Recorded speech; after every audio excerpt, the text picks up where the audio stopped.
Assalamu alaikum wa rahmatullahi wa barakatuh. Bienvenue pour ce troisième hadith, la lecture du troisième hadith que l'on trouve dans le recueil des 40 hadiths de l'imam al-Nawawi. On commence tout de suite, allez c'est parti, al-hadithu al-thalith. Al-hadithu al-thalith, le troisième hadith.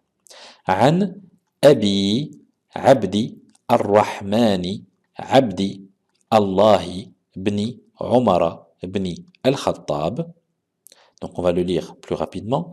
عن أبي عبد الرحمن عبد الله بن عمر بن الخطاب رضي الله عنهما قال: سمعت رسول الله صلى الله عليه وسلم يقول: بني الإسلام على خمس.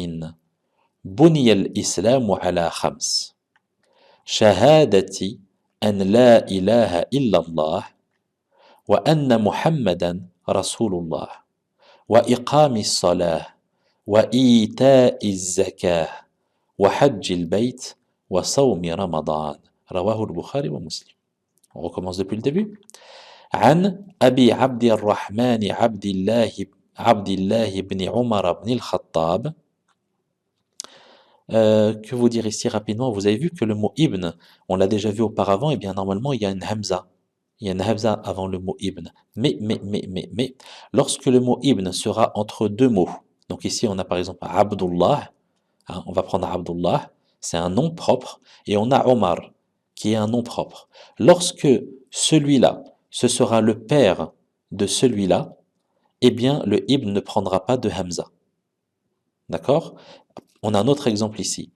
Omar, son père, il s'appelait Al-Khattab. Donc Al-Khattab, c'est le père de Omar, donc Ibn c'est le fils, hein. Omar c'est le fils de Al-Khattab. Étant donné que Al-Khattab c'est le père de Omar, eh bien on n'écrira pas ici de Hamza.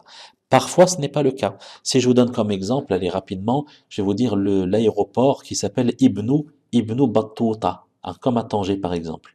Eh bien si on écrit Al-Matar Ibn Battuta, eh bien on écrira la Hamza. Pourquoi? Parce que Battuta, cet homme, eh bien ce n'est pas le père du mot El-Matar. D'accord? Donc on fera une différence ainsi. Donc si vous lisez quelque chose et vous voyez qu'il n'y a pas la Hamza, eh bien c'est que le mot qui suit Ibn, eh bien c'est le père de celui qui est juste devant. Ok? Allez. On reprend. عن أبي عبد الرحمن عبد الله بن عمر بن الخطاب رضي الله عنهما قال: سمعت رسول الله صلى الله عليه وسلم يقول: بني الإسلام على خمس: شهادة أن لا إله إلا الله وأن محمدا رسول الله وإقام الصلاة وإيتاء الزكاة وحج البيت وصوم رمضان. Qu'est-ce que je vais pouvoir vous dire ici? Bunya al-Islamu ala khamsin. Donc ici on a une kasra, pourquoi? Parce qu'on a ala, et puis on avait vu ça, quand on a ala, fi, min, certaines particules, eh bien le mot qui vient après prend une kasra. Et vous remarquez que le premier mot ici de chaque formule, shahadati, il a une kasra. Ensuite, iqami, il a une kasra. Ita'i, il a une kasra. Hajji, il a une kasra, et Saoumi, il a une kasra. Pourquoi? Parce qu'en fait, à chaque fois ce mot-là, eh bien, il revient à ala. Hein? Ala khamsin, ça veut dire 5. Et les 5, c'est quoi? Donc on a 1, 2, 3, 4, 5. Donc c'est comme si qu'ils prenaient la place de shahadati ici. D'accord? Et donc ils suivent en fait khams, ils suivent ala.